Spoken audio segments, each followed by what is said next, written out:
If you love Paul Harvey stories and the rest of the story, subscribe now. This is a story of chronic failure. His name was Hiram.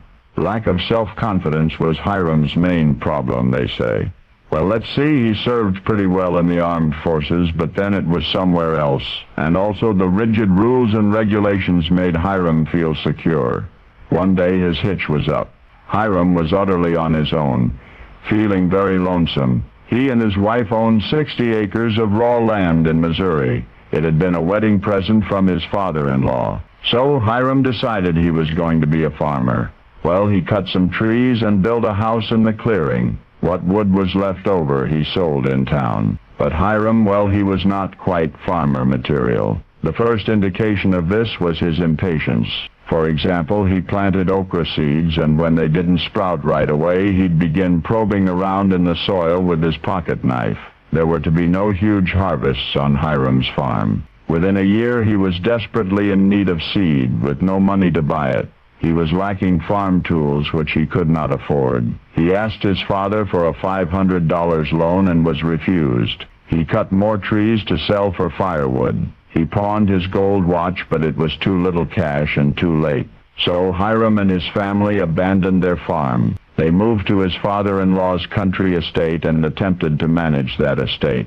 But Hiram was no better at overseeing farm work than he was at doing it. So he contacted his wife's cousin, Harry, and proposed they go into business together. Harry agreed. It was a real estate loan and collection company on Pine Street in St. Louis. The area was right and the time was right.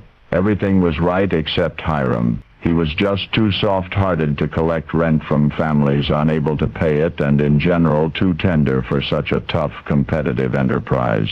So the partnership was dissolved. Now there was one regrettable option remaining. In order to feed his family, Hiram had to go, hat in hand, to his own father and ask for a job. Well, how can I say this as kindly as possible? His father had never thought much of his own son. Nonetheless, in this instance, the father put his doubts aside and gave Hiram a position in the family leather goods business.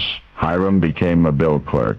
You know what? He failed at that too. Hiram, it seems, was destined to failure, a man ill-suited to everything that his heart desired, everything that his hands attempted. No telling what might have happened to him if a war hadn't broken out. Otherwise, Hiram, now almost 40, would really have continued to fail in civilian life until he was just too old to do anything at all. But as it turned out, the Civil War saved Hiram from himself. Once more secure in the bosom of the military, he flourished as never before. Now this next part is closed circuit for those who believe themselves born to lose.